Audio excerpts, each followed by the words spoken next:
Hi everyone.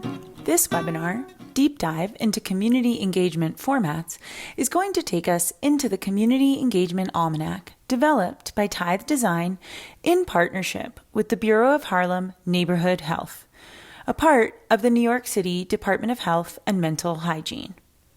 TYTHEdesign provides social impact strategies that help build the capacity of government, nonprofits, and foundations to foster healthy communities and resilient cities.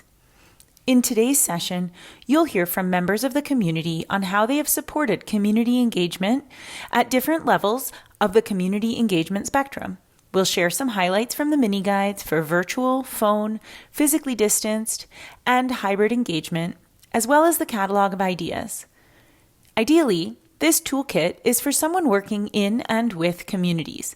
This could be in the role of government, community-based organizations, advocacy, or as a volunteer. We're going to be jumping around the Almanac today, and we encourage you to do the same, pulling out the sections that feel relevant for you and your team. Part 1. Using the spectrum of engagement to find your format. Community engagement can range from simply informing the public about plans for a project to participating in more ongoing practices, like getting feedback from various groups or empowering key stakeholders in a final decision-making process. Developed by the New York Department of Health and Mental Hygiene, the spectrum of engagement provides the framing for the Community Engagement Almanac. The spectrum is divided into 4 categories: being informed through outreach, being engaged through consultation or collaboration, and being empowered through shared leadership. The format of your engagement should align with the level of participation you expect from your stakeholders or participants. For more on how to use the spectrum of engagement in preparing for your engagements, revisit our first webinar in this series, How to Use the Community Engagement Almanac. Remember, your format should also connect back to your engagement's purpose. To learn more about using the Community Engagement Almanac to define your purpose, review Webinar 2, Deep Dive into Planning, Facilitating, and Evaluating. All engagement formats can be impactful, but they depend on the intentions of your engagement. Not all are created equal. This webinar will use the spectrum of engagement to frame your conversations around format. Within the Almanac, we have a mini guide for each possible format that provides best practices and practical information aligning with the spectrum. But remember, not all formats work at every level. Today, we're specifically going to walk through mini guides 5 through 8 to build your skills in regards to specific engagement formats. You can use the checklists at the end of each guide to track your process and help you understand if you missed something or need a better strategy. Outreach is engagement with the purpose of informing and building the awareness of your stakeholders. This interaction is usually one-directional, with information flowing from your organization to stakeholders, with little space for collaboration. Sharing information this way can support community relationship building and supplement your entire engagement process. This is often the first step for larger engagement initiatives, mobilizing stakeholders to first understand the situation so they can become more involved later. Outreach works across all formats: virtual, phone and SMS, and in person. For example, if you're using a virtual platform to conduct outreach, consider creating a digital care package that includes ebooks, music downloads, movie recommendations, games, or self-care routines. If you're ready to get back out into the world, consider a literature drop. Gather a team, package materials, and distribute them door to door, safely, of course. Hybrid opportunities allow for the combination of formats. For example, you can create a newsletter, distribute it digitally and physically, to keep all participants informed of other engagement opportunities that are upcoming. Looking for the best format for outreach? We recommend phone or SMS. Text messaging? Don't underestimate the power of the phone. You can send a pre-recorded message to reach a wide array of stakeholders. The mini guide for phone and SMS engagement guides you through this option for community outreach. You might choose this format if you're looking to expand your reach or meet stakeholders where they are. It can expand your effectiveness in reaching audiences with 90% of text messages read within 90 seconds of arrival and an overall open rate of 98%. This engagement type doesn't offer opportunities for high levels of engagement, and it could be perceived as intrusive. Provide an opt-in to a texting service. This is a way for organizations to provide information. For example, during the pandemic, the New York City government used the NYC COVID hotline to provide information regarding COVID-19 and other services. Hosting a phone engagement, however, has some technical limitations, like sound quality and difficulty moderating contributions. More opportunities and limitations can be found on page 70 of the mini guide, along with a reminder that a phone or text engagement isn't limited to impersonal announcements. Including local artists in your phone or SMS engagements is a great way to share what's happening in the community and break the ice for a phone call. Some best practices you'll find in this mini guide include testing your equipment before your scheduled engagement and building accessibility into your plan from the start. And remember to schedule the call or text during appropriate times. Consultation is about gathering insights and feedback from the community. More bidirectional, information is presented to stakeholders who then give their feedback or input. Similar to outreach, consultation also works across all formats. For example, you could host a virtual town hall where a public official can answer questions, listen to, and hear from members of the public. Use the chat function in an online tool like Zoom to lead an engaging experience that addresses community questions and concerns in a safe and anonymous way. Using phone and text messaging for consultation presents a unique survey opportunity.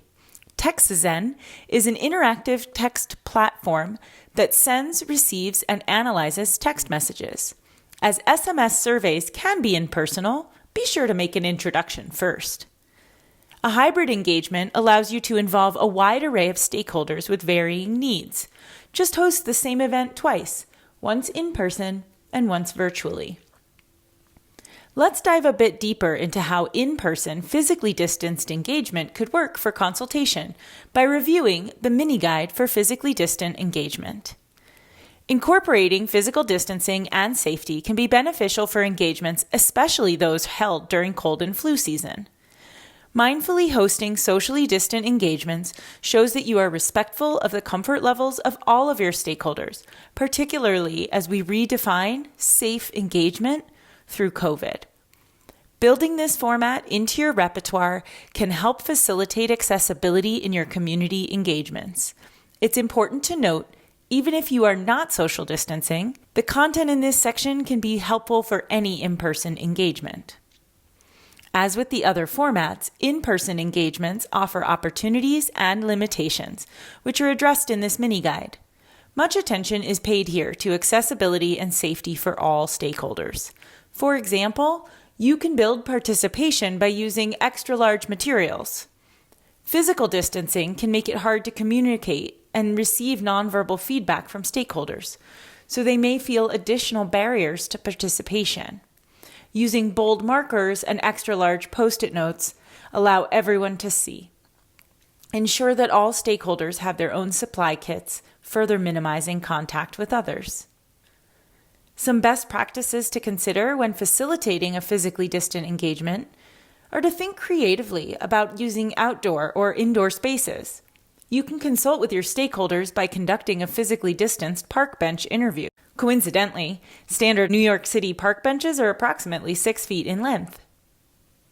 Consider the comfort levels of your team as much as your stakeholders when planning. Even when you're planning a socially distant engagement, don't forget to create a welcoming space. Think consciously about how your room is laid out or how stakeholders are greeted when they enter. This intentionality can go a long way to support participation. Collaboration is engagement with the purpose of involving stakeholders in a co-design experience of idea generation and decision-making. These bi-directional interactions get stakeholders to support community buy-in of an initiative. It helps to build trust and long-term partnerships. Unlike outreach and consultation, collaboration works best on virtual platforms, in a hybrid process or in person. The pandemic has inspired us to find creative ways to gather. So support collaboration with your stakeholders by hosting a workshop in an unexpected place, like an underground supper club. Imagine building a stakeholder map with chalk in the park, or conducting a healthy eating workshop at a local restaurant. If you're hosting an in-person and virtual event, identify someone in the group who can paraphrase what's being shared. This may slow things down, but it will ensure a meaningful conversation for everyone involved. Virtual engagements are great for collaboration. Zoom events don't have to be just talking heads. Virtual meetings became a necessity due to COVID-19, and now we've discovered that the inherent benefits are worth holding on to. Meeting virtually provides access for a wide array of stakeholders who might have a difficult time attending an event in person because of their distance from the location or complicated schedules. A dynamic virtual engagement provides an opportunity to learn from the community and give them a chance to share challenges and opportunities among one another. You can even utilize a creative platform like Mural or Padlet to allow for real-time creative collaboration. A collection of opportunities like this can be found on page 63 of the mini guide for virtual engagement, alongside limitations of this format, like the lack of personal contact when you're only interacting with stakeholders in a Zoom room, or the fact that, as you've probably discovered by now, simply moving planned activities to an online platform is not going to work. Stakeholders participating in virtual engagement may include older adults, non-English speakers, immigrants, and others who may not have reliable access to internet. So virtual engagements could exacerbate challenges that already exist in reaching those who are traditionally left out of community engagement. Collaboration in the field with Philippa Godoy from El Barrio Bikes. El Barrio Bikes is a community-led organization. Like to say it's by the community for the community. We pull in people from the community through a training course, which teaches them how to become group ride leaders. It's a free course. And in exchange for the free course, we train them and they give back to the community by leading a ride. We've grown in the last few years to having an organization of ride leaders that puts together cycling rides for the community, but it's evolved to more than that. We also advocate for issues that may safety concerns, things where there's inequities, just trying to kind of level the playing field and get more Black and brown and even bilingual folks out in their own communities cycling and using the resources that are available to them that maybe they weren't aware of, and really just fostering a sense of community around cycling. The need was like shining at us, and we were trying to figure out ways to fill it. But, you know, when you're not doing something for yourself and you're doing something for the community, then you need to be, collaboration is the best word. You need to be engaging your stakeholders, the community members, finding out what they want, what they need, not just assuming, and then trying to come up with solutions. Right now, we're collaborating with other ride leaders. So there's a program that El Barrio Bikes has where we kind of turn people from the community into ride leaders, giving them the tools to know how to create rides and lead them safely, and also engage the community while they're doing these rides. Even small businesses in the area see us riding by or hear what we're doing or realize that we have an audience that maybe we could bring to them. And so it just creates more opportunity for collaboration. Well, some of the challenges that we experience with collaborations always, sometimes maybe it's not so obvious, but a difference of opinion or a difference of prioritization. It's difficult sometimes to decide what we're going to table for next season or the next conversation, or when we magically get, more money or funding. I think it's a beautiful problem to have, that we all really want things to be a success and serve the community, but time and resources are limited. So there's only certain things that you can accomplish. Making sure that we're engaging a broad range of people in the community or businesses and not just focusing on one particular aspect, trying to be fair and be balanced can sometimes be difficult because you only know what you know. So it's this kind of constant need to continue going outside of your comfort zone. When we first started Barrio Bikes, it was an idea on a piece of paper that nobody knew about. And now when we ride through the community with our 15 plus participants and people see us out there, it's very tangible and real to see the impact that we're making. Some of the best practices for engaging virtually will help you minimize limitations and get the most out of your experience. Present information in varied ways to keep your stakeholders engaged. Most platforms have chat features, polls, timers, and screen sharing capabilities. But be mindful of virtual attention spans. Whatever you might have planned for in person, cut it by at least a third for online. In order for participants to get the most out of the experience, plan time for them to engage with the features of the platform in advance, maybe by opening the room early or building in a little more transition time. This will also help minimize your digital divide. Shared leadership aims to distribute ownership of a process or product that includes some form of participatory decision-making with stakeholders. This is a process that takes time to build, but in doing so, all stakeholders take collective responsibility and ownership of the outcomes. Shared control and accountability builds lasting partnerships and transparency. These engagements benefit from a diversity of voices that the facilitator can support with tools and resources that enact change. Similar to collaboration, shared leadership works best with virtual, in-person, or hybrid formats due to the need for significant bidirectional engagement. Facilitating a hackathon or maker's challenge using virtual engagement brings together designers, programmers, and engineers to create a community product. Host a picnic for your physically distant engagement. Throw down picnic blankets and have separately packaged snacks available to grab, while still keeping a safe distance. This is a great way to break down barriers and keep participants engaged in a conversation or focus group.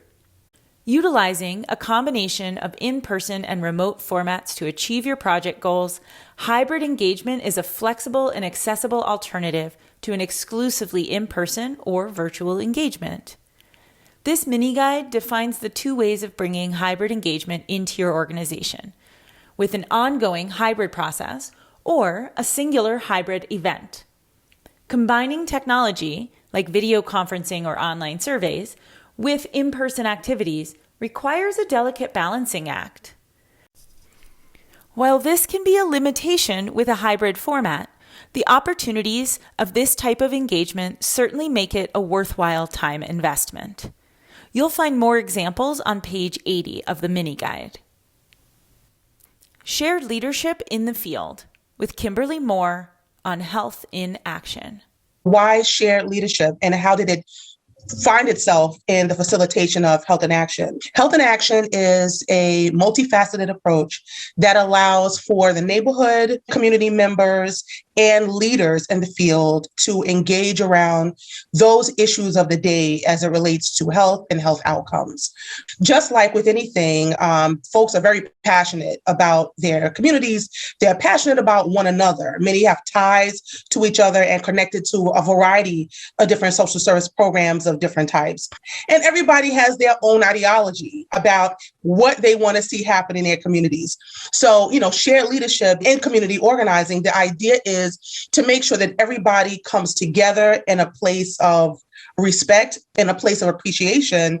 So when you're thinking about how do we do shared leadership, how does it show up? One is with respect and understanding that everybody has an expertise in what they're presenting with, and the overall goal is improvement and justice for a community. How can the overarching leadership organize all the different levels of leadership and promote interaction across populations, whether it's a community member, a social service provider, someone with just lived experience, et cetera?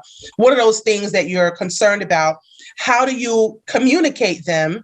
There are times where we did not agree on a grant applicant. We did not agree on the process. And so at those times, we had to take time to stop, reframe, and review, and go back to the 4 goals of Health in Action. It's definitely something that requires organization. It is process oriented. It is goal oriented, and it has to have a focus and a purpose. When you think about kind of like old school wisdom and knowledge, they'll say things like, learn to listen and listen to learn. Judge Judy, I love her. And she always says, God gave us 2 ears and 1 mouth for a reason, right?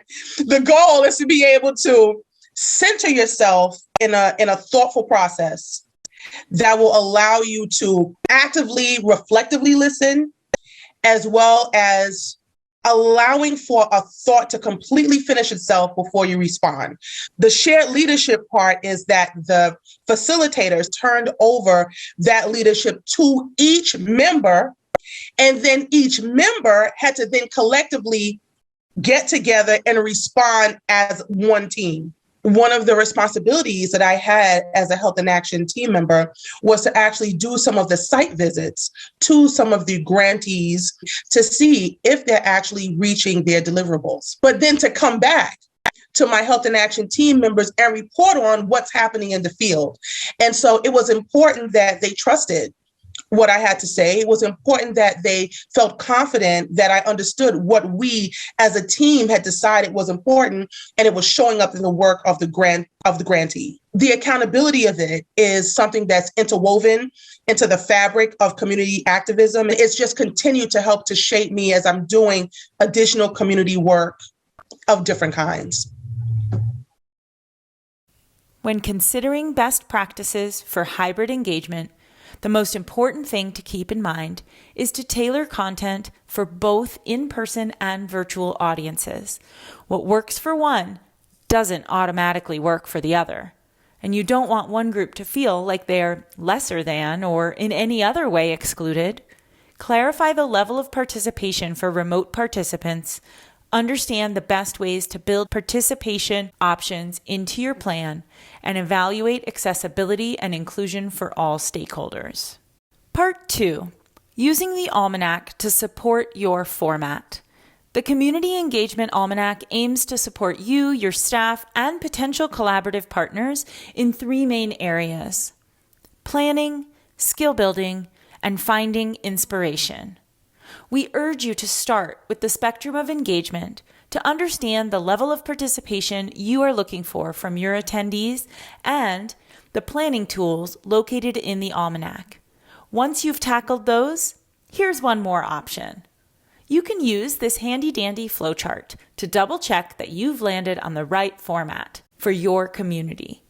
With questions about space, potential barriers, and stakeholder participation, this tool, when paired with the purpose and planning tool on page 14, can help you quickly identify the format that best suits your engagement's purpose and your team's capacity. The mini guides serve to build your team's capacity on a variety of topics. Each mini guide we introduced in today's webinar includes best practices and practical information. You can use the checklists at the end of each guide to track your process and help you understand if you missed something or need a better strategy. As our world continually shifts, so must our understanding of what it means to convene. Our goal is for these mini guides to support your team's capacity as you deepen your own definition of what it means to be a community partner. The catalog of ideas can help you quickly find inspiration for an engagement's activities or the general theme or agenda of your event, offering concrete suggestions for outreach, individual and group methods. The 3 mini catalogs align with the different engagement formats. They might be the place you choose to start your planning or where you turn when you're feeling stumped or bored. Either way, once you have determined your format, or a combination of formats, flip through the catalog to get inspired by activities to fit your overall vision. There are over 50 ideas across the catalog of ideas, so we wanted to share just a few examples of what you might find. For a virtual format, harness the power of social media to stream an Ask Me Anything. Invite a subject matter expert or familiar community member to answer questions on an issue in your community. If you're doing outreach using phone or SMS, A simple way to engage your community is with a QR code. Popularized as restaurant menus during the pandemic, QR codes are free to create, easy to use, and can link to any online tool you have. And if you're holding an in-person event, hosting a story circle is an easy way to hear from members of the community while keeping everyone at a safe distance. Step-by-step instructions are linked in the catalog of ideas for physically distant engagement. For hybrid engagement, pick and choose your favorite options from across all formats to design a meaningful experience for your stakeholders. The hope is that this tool gives your team a creative starting point. We encourage you to continue exploring this toolkit to take advantage of all of its unique components. We also offer key sections of the Almanac in Spanish. Go back to review our past webinars, starting with how to use the Community Engagement Almanac for more of an overview of the whole toolkit, and followed by deep dives into planning, facilitating, and evaluating, and anti-oppression, inclusion, and accessibility to hear from community members about their experiences and get hands-on strategies for connecting to your community. Thank you for joining us for this community engagement webinar series.